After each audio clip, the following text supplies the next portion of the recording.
Hi, everybody, and welcome back to Ghost. When we left off, Ghost and Coach were getting to know each other a little better. He sort of shared that he had a situation in his life he had to run really fast, and that's why he runs fast. And Coach has probably my favorite line in the entire book, which is trouble you can't run away. The trouble is you can't run away from yourself. Ain't nobody that fast. So we're going to start chapter 4, world record for the worst day ever. I know it seems like this was the best suspension day maybe in history, and to be honest, it was, at least at first. I got to punch that jerk Brandon in the face. I know, not cool, but still. Leave school early and hang out at the track with my new coach, because I was on a team now, who turned out to be a pretty cool dude. Me and Coach didn't go no further into my life or nothing like that, which was a good thing because I never really told nobody about my dad. Instead, Coach asked me who my favorite basketball player was. LeBron, I said, like it should have been obvious. Who else? Who else? Coach said, surprised. Let me think. Michael Jordan? Jordan? Come on, man. Jordan is like somebody's granddaddy. Jordan don't want to see LeBron on his worst day. LeBron could be sick from a bad batch of cafeteria chicken drummies and still give Jordan the business. Coach stood up. See, that's the problem with you kids. Y'all don't know what a true champ is. Coach, I hate to break it to you, but LeBron is a champ. He got rings, I said, holding up 2 fingers and wiggling them around. But Jordan has 6. Now Coach held up both his hands, all 5 fingers spread on his right and his pointer on his left, and he wiggled them like I did. 6. Jordan got 6? Whoa, I probably should have known that, but didn't. Dang, I knew he won a few, but 6? Is that the Guinness World Record? The what? Coach asked. The Guinness World Record. Gotta be. I put it in my head to check the book when I get a chance. I don't know, probably. He was the greatest of all time. Coach shot an invisible jump shot, his tongue hanging out his mouth. It looked ridiculous. Clearly, he wasn't a ball player. Then I asked him about the guy I read who was supposed to be the fastest man alive, Usain Bolt. Coach knew all about him, too. Usain ran a 9.58, Coach said. What's that mean? I asked, because the numbers 9, 5, and 8 meant nothing to me. They're not points or nothing like that. At least I didn't think they were. I actually wasn't even really sure if you could score points in track or not. It just seemed like the kind of sport you just win ribbons or medals or whatever. That was his time for the 100 meter. Coach pointed up the track toward the start line. He had had everybody sprinting from the day before. From there, he pointed his hand to the finish line, to there. 9.58 seconds. The boy is like lightning. I looked at the distance and in my head counted 1 Mississippi, 2 Mississippi, 3 Mississippi, and pictured myself running. 9 seconds seemed like a pretty long time. But that ain't even that fast, I said. Plus, it didn't seem like 100 meters was all that long. I mean, I had just run it in the day before in what had to be 6 or 7 seconds. Couldn't have been more than 8. You don't think so, Coach said, flashing a sly grin. You think you can beat that? I looked at the distance again. 1 Mississippi, 2 Mississippi. I don't know, I shrugged, probably. This was when the best day ever went bad. Coach told me to try to run the 100 meters in 9.58 seconds, Bolt's time. He stood at the finish line with his whistle in his mouth. I rolled my pants up to my knees and my shirt sleeves up to my shoulders, just like I had done the day before. On my whistle, Coach said, holding up the stopwatch. On your mark, get set, and then ba-deep. I took off down the track, running as fast as I could. Legs pumping, arms pumping, heart pumping, until I got to the finish line. Oh, Coach howled excitedly. I felt good. Knew I had proven my point. I bopped over to the coach with my hand up, ready for the high five, but Coach never lifted his hand. Not even close, he yelped. Not even freaking close. You ran a 12.5. And before I could even respond, he barked, back on the line. I jogged back to the start. Coach blew the whistle. I ran. He blew the whistle. I ran. Again, and again, and again. And each time I came in a little slower than the last.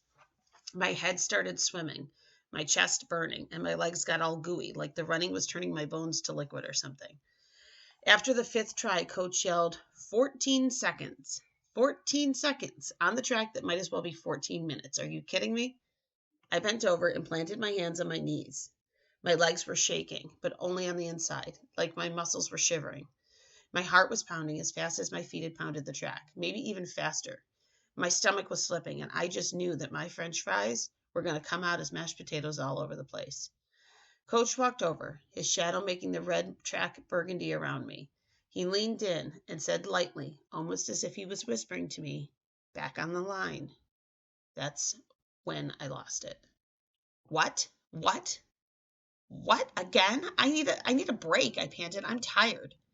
Tired? Coach squealed, and I could hear the smile in his voice. I glanced up, and there it was, big and chipped and wide, like whatever words were hiding behind those teeth he was struggling to keep in. So he let them out. "You know who's really tired, son? Your principal." Coach put his hands up, palms facing me as if to stop me from even thinking about responding. Then he continued, "No, no. You know who's really, really tired? Your mother.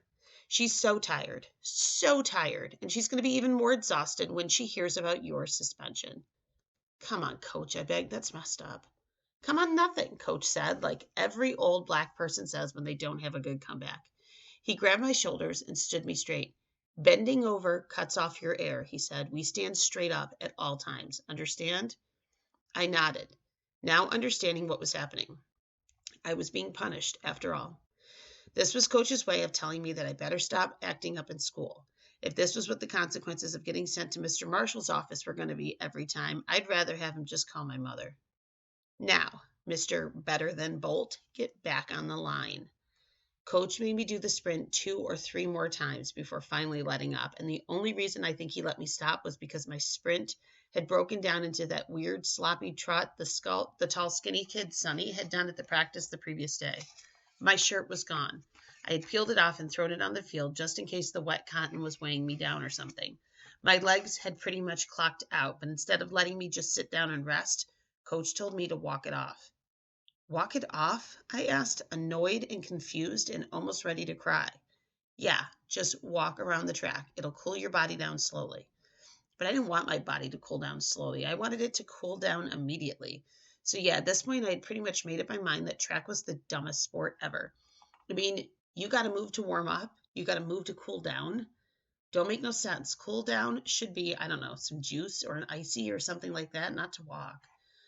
Once I finished the first lap, Coach told me to take one more, and about halfway around the second lap of me muttering under my breath about how stupid all this was, I could see the other runners, my new teammates, showing up, dropping their sports bags and water bottles and all that on the track, some of their parents trailing behind.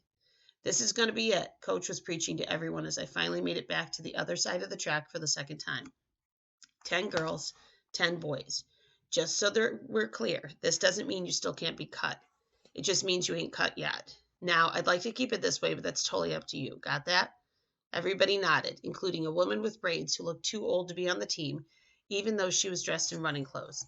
I had first noticed her from the other side of the track and figured she was somebody's mother, until she didn't sit down with the rest of the corny kids cheering squad. Coach went on about how this was the third day of practice for the spring season and how he wanted to make sure we all knew each other, or at least make sure the vets knew the newbies. I was standing back, sort of outside the circle, as Coach started rattling off everyone's name. On the girls' side, for the vets, we have Maisha Cherry, Britt Bratt Williams, Melissa Jordan, Dee Dee Gross, Crystal Speed. Any girl with the last name Speed had to be fast, kind of like any dude with the last name Bolt.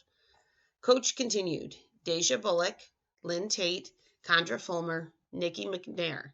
He paused and mentioned the last girl, and her newbie for the girls, Patina. But she told me a few minutes ago that she goes by Patty Jones. Everyone clapped. "Patty, I got high hopes for you, young lady. Let's make it happen." Then he started calling out the boys' names. First, the vets. Eric Day, Curran Outlaw, Aaron Holmes, Mikey Farrar, Freddie Hayes, Josh J.J. Jerome, and Chris Myers. You boys better look out for our newbies. Lou Richardson, Sonny Lancaster, and this was when Coach turned to me. And as of yesterday, this kid, Castle, Ghost. I cut him off before he could even get the Castle Crenshaw out. Just call me Ghost. And we're going to stop there.